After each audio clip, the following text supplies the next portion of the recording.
When people feel their voices are not heard, they seek other means to express themselves. When we think about violent behavior, when we think about bullying, trying to dominate others or control others or intimidate others, or yelling at others consistently, um, name calling, harassment. When we think about that, often behind that is someone who wants to be heard. They feel they're not getting their voices, their concerns addressed, whether it be at home, whether it be at school, whether it be in the workplace, wherever it may be, churches. Is that often when people, and you've heard the story, when they commit something, they're like, I didn't know I could do that, or I just wanted them to understand where I was coming from. Now, granted, there is self control. I believe part of our earthly experience is to master thyself, right? Not to master others, not to control others because you see they are different from you or have different backgrounds, but to master thyself, to master our words that we speak, to master the emotions and feelings that we have. They are not, the emotions and feelings are not there so that we can just do whatever we please, but they are there to show us when we are out of alignment with our spiritual self. We all are inside of us is a spirit, is a microcosm of the higher spirit that created the earth and beyond. All these planets, the universe, we wonder how things are rotating. The earth is rotating around, the sun, how, it stays suspended, how oceans and everything stay where they are. Granted, we have storms, we have things that come out of place, but there is a higher power that guides this earth and beyond, just like there is a spiritual power, higher power, our power within us that guides our bodies, that allows our digestive system to do what it needs to do, the pancreas to act and release insulin so that we can take the sugars and use it for ourselves, that allow us to make urine and the bladder to hold it just enough and so we can expel it, to allow us to digest fats with the gallbladder, to allow our heart to pump blood throughout our body, including brain, head to toe. This inner power that we have is what can help us to master ourselves, controlling our emotions, but also to giving us the discernment and the wisdom to speak when we need to speak. There are too many children that are silent. I'm hearing stories of kids getting pushed into walls or pushed into lockers. And then they fear that if they say anything, that people are going to call them a tattletale, that they're going to label them, that they're going to put a bullseye on their back. And we have the right to speak up when anything that we see violates our ethical and our moral being. When we think about children, including myself, that stay in the darkness of sexual abuse or abuse and neglect in any form, because we let fear control us and prevent us from doing what we know is right. And we are to fear no man. Perfect love casts out fear. Love for the truth, conviction to the truth, conviction that you are priceless, that you deserve respect and you deserve to be heard. You deserve to have your desires known. And we always want to do a self-check. What I'm about to say, is it geared towards me or is it geared towards the betterment of this world? When my child tells me about behavior that is disrespectful to another, pushing someone, calling someone outside their name, I don't consider that harmful. I consider that helpful, because we live in a time where I remember, and even my husband and I talked about it, where we didn't have to worry about going to school and going through detectors to see if you have a gun or something else on you, a knife. We didn't have to worry about going to school and thinking if somebody is going to come and bring a gun or a knife, their father's or mother's gun or knife to school, or something they got off the street. But we're in a time where I believe my mother said that nothing happens overnight. There are clues. And if we don't, another principle, nip things in the bud, if we don't speak up, if we don't address the situation immediately, as soon as we know about it, things can ripple. They continue to have a domino effect where you see the attitudes and the energy within a place continue to go down into a dark tunnel.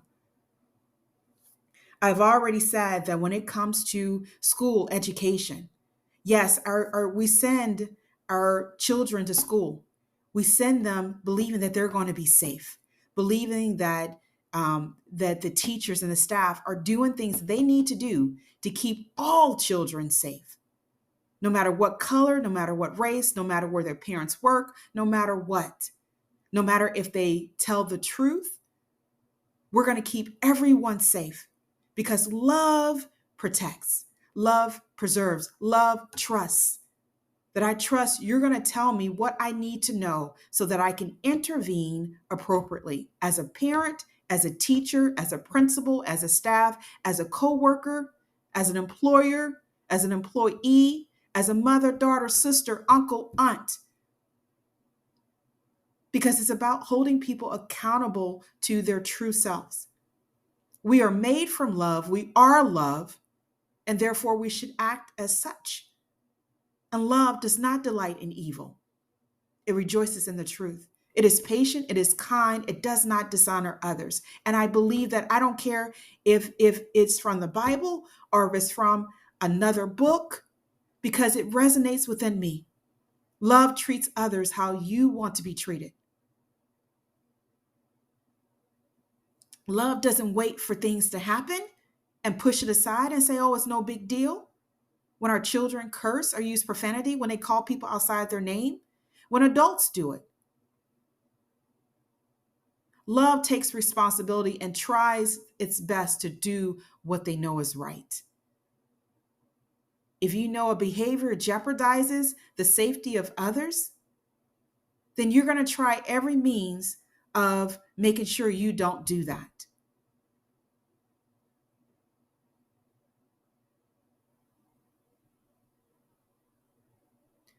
And so when it comes to breaking the generational cycle of pain, we must encourage people to speak up for their truth. Encourage people, students, to speak up for things that they see in school, things that we as adults see in employment, things that we see in the community. Make sure our hearts, our intentions are right. If it does not resonate with us and you know that it's wrong, we need to speak up. We need to speak our truths. If there's something bothering us, we need to find a way to express it in a healthy way. Writing, journaling, praying, meditating, speaking to someone until someone hears you, not giving up on yourself because you know you are priceless. You know that you deserve respect. You deserve to be heard. It's Friday, and it's time to let go of those things that have been keeping you awake, that have been helping you, enabling you to choose unhealthy foods, enabling you to weigh more than your body can withstand. Our skin, our heart, our hearts, our skin, our digestive tract, our urinary tract, there's a certain amount of weight that they can properly function. And when we are more than what we should weigh, we're causing strain on our body. We're not loving ourselves if we're not getting the proper rest, if we're not getting the proper nutrition, if we're not getting the proper exercise.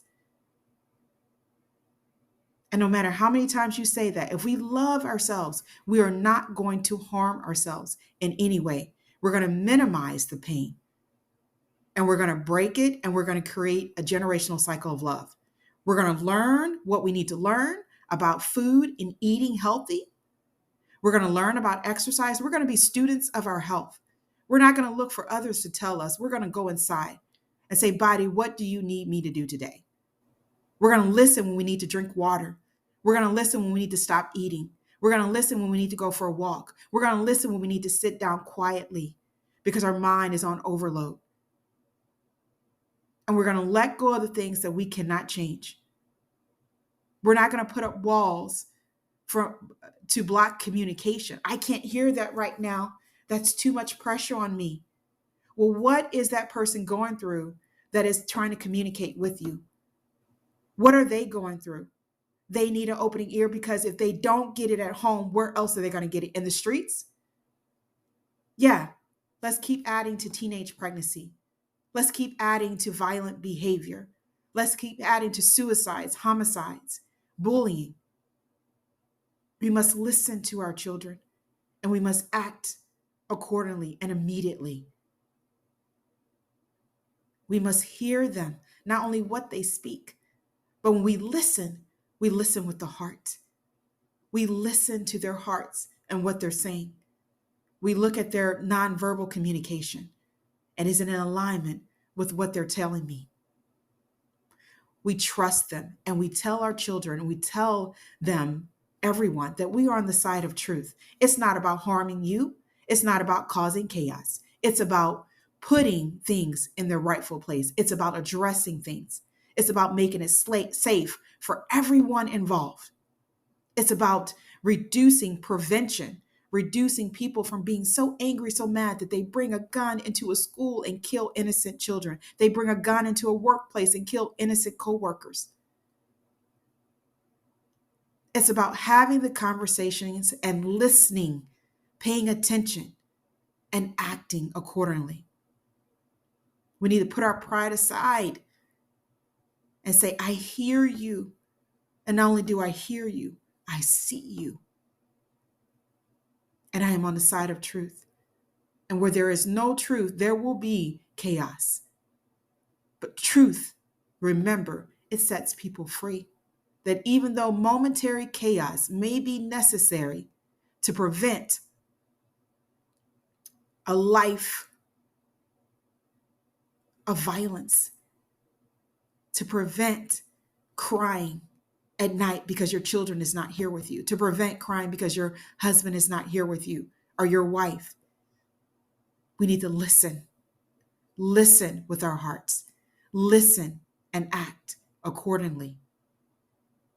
You know what the right thing, you know what's right. You feel it, you hear it. And there's always a way to get our message across without causing additional pain. Additional pain in the essence of we can't change how people perceive it, but we can allow the words to penetrate their consciousness and to hope that they will come to the truth. They will come to the light. This is Tamika Chambers with Create a Generational Love Cycle. Today is Friday, you guys. What are you still holding on that you need to get rid of? What do you need to do to heal from the inside out? Remember that much of the stuff we picked up along the way.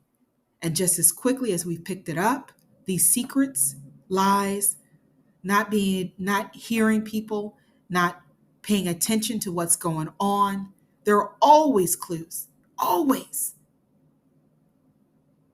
I pray for my children every day for school, every night, that they be guided by light.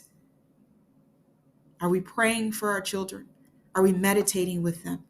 Are we quieting their minds? Are we listening to their pain? Are we healing our pain so we can be present for them?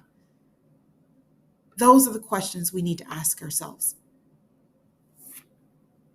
As always, make this lifetime great, because no matter what has happened, that is the past, and we have the right and we have the ability to change the thoughts that created the pain that we see in the world and recreate the generational love cycle. Talk to you guys soon.